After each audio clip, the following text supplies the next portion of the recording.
पहलगाम में हुए आतंकी हमले को लेकर बड़ी जानकारी सामने आई। एफआईआर में खुलासा हुआ है कि हमले में आतंकियों ने पाकिस्तानी हथियारों का इस्तेमाल किया था। साथ ही पाकिस्तान में बैठे हैंडलर्स ने इस हमले का पूरा प्लान बनाया था। उन्होंने आतंकियों के भारत में जाने का रास्ता भी तय किया था। हैंडलर्स ने ही आतंकियों के लिए हथियार भी उपलब्ध कराए।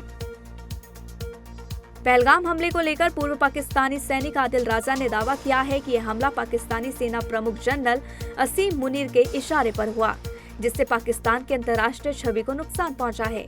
वहीं भारतीय वायुसेना के राफेल लड़ाकू विमान ने पाकिस्तान में खौफ का माहौल पैदा कर दिया है। पाकिस्तानी मीडिया और जनता में राफेल की ताकत को लेकर चर्चाएं तेज हैं।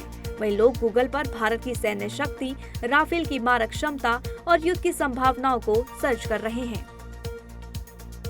न्यूज एजेंसी ANI के मुताबिक इंडियन नेवी ने अरब सागर में प्रैक्टिस की। वॉरशिप को किसी भी परिस्थितियों से निपटने के लिए अलर्ट पर रखा गया है।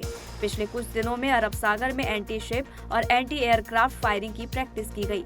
गुजरात के नजदीक अंतर्राष्ट्रीय समुद्र सीमा के पास कोस्ट गार्ड को तैनात किया गया है। पाकिस्तान के अंदरूनी हालात लगातार खराब होते जा रहे हैं।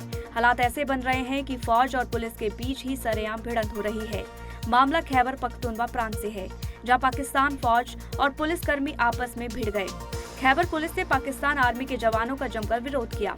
पुलिस ने पाकिस्तान आर्मी के जवानों से कहा कि आपका जनरल भी आ जाए तो भी यहाँ कुछ नहीं कर सकता। सुप्रीम कोर्ट ने पहलगाम आतंकी हमले की न्यायिक जांच से इनकार कर दिया है। बेंच ने याचिकाकर्ता को फटकार लगाते हुए कहा कि यह संवेदनशील समय है, पूरा देश एकजुट होकर आतंकवाद के खिलाफ खड़ा है। क्या आप सिक्योरिटी फोर्स का मनोबल गिराना चाहते हैं? ऐसी याचिकाएं कोर्ट में मत लाएं। मध्य प्रदेश के सीहोर में मुस्लिम युवक ने इंस्टाग्राम पर विवादित पोस्ट किया। जानकारी है कि युवक ने अपने इंस्टाग्राम अकाउंट पर एक रील शेयर की थी, जिसमें लिखा था कि घमंड तो इस बात का है कि इंडिया में रहकर पाकिस्तान को भी सपोर्ट करता हूं। आरोपी युवक का नाम शोएब सिद्दीकी है। वह आष्टा के अलीपुर का रहने वाला है। वहीं इस रील के वायरल होने के बाद पुलिस ने कार्रवाई करते हुए युवक को गिरफ्तार कर लिया। दिल्ली की एक अदालत ने NIA को 26/11 मुंबई हमले का मास्टरमाइंड तैमूर राणा के वॉइस और हैंडराइटिंग सैंपल लेने की इजाजत दे दी है। NIA स्पेशल कोर्ट के जज इंद्रजीत सिंह ने ये फैसला दिया। आतंकी तैमूर राणा फिलहाल 12 दिन की NIA की हिरासत में है। मुंबई में आयोजित वेब समिट में प्रधानमंत्री नरेंद्र मोदी 1 मई को शामिल हुए। PM ने वेब्स समिट सम्मेलन 2025 में भारत की बढ़ती क्रिएटिविटी और इसके वैश्विक प्रभाव पर चर्चा की। उन्होंने create in India, create for the world पर जोर देते हुए कहा कि क्रिएटर्स देश की ऑरेंज इकोनॉमी की 3 धुरी कंटेंट, क्रिएटिविटी, कल्चर को आगे बढ़ाएंगे। PM मोदी ने भारतीय सिनेमा की सफलता और वेब्स प्लेटफॉर्म के महत्वपूर्ण पर चर्चा की। वेब समिट में 100 से अधिक देशों के कलाकार और निवेशक शामिल हुए। बिलासपुर में हिंदू छात्रों से नमाज पढ़ाने वाले प्रोफेसर दिलीप झा को पुलिस ने गिरफ्तार कर लिया है। गुरु घासीदास सेंट्रल यूनिवर्सिटी के छात्रों ने आरोप लगाया था कि NSS कैंप के दौरान ईद पड़ी थी और इसी बीच कैंप में 159 छात्र थे, जिनमें 4 ही मुस्लिम थे। प्रोफेसर ने 155 हिंदू छात्रों को जबरन नमाज पढ़वाई थी। उत्तर प्रदेश सरकार लगातार अवैध निर्माण पर बने मस्जिद मदरसों के खिलाफ कार्रवाई करने में जुटी हुई है। इसी बीच नेपाल बॉर्डर से 15 किलोमीटर अंदर बने 14 मस्जिद और मदरसे तोड़े जाएंगे। ये मस्जिद और मदरसे सरकारी जमीन पर बने हैं। इसके अलावा 608 और लोगों को नोटिस भेजा गया है कि वह सरकारी जमीन से अपना कब्जा हटा ले। अगर वह ऐसा नहीं करता है तो सरकार खुद उसका कब्जा हटा देगी और उनसे जुर्माना भी वसूलेगी। छत्तीसगढ़ तेलंगाना की सीमा पर 5000 मीटर की ऊंचाई पर स्थित कर्रेगुट्टा पहाड़ी का इलाका एक समय नक्सलियों का गढ़ माना जाता था, लेकिन अब नक्सलियों का ये किला ढह गया है। सुरक्षा बलों ने कर्रेगुट्टा पहाड़ी पर तिरंगा फहरा दिया है। बीते 9 दिनों से जारी ऑपरेशन कर्रेगुट्टा अभी भी जारी है।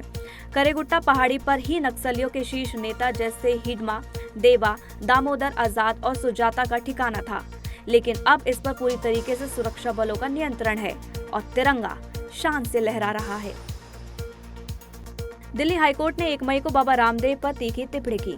जस्टिस अमित बंसल ने कहा कि रामदेव किसी के नियंत्रण में नहीं है, वह अपनी ही दुनिया में जीते हैं। बाबा रामदेव ने हमदर्द कंपनी का नाम लिए बिना रूह अफ़ज़ा को शरबत जिहाद कहा था, जिसके बाद विवाद बढ़ गया। ईडी डायरेक्टर राहुल नवीन ने 1 मई को बताया कि 1700 से ज्यादा मनी लॉन्ड्रिंग के मामले वर्तमान में ट्रायल स्टेज में हैं।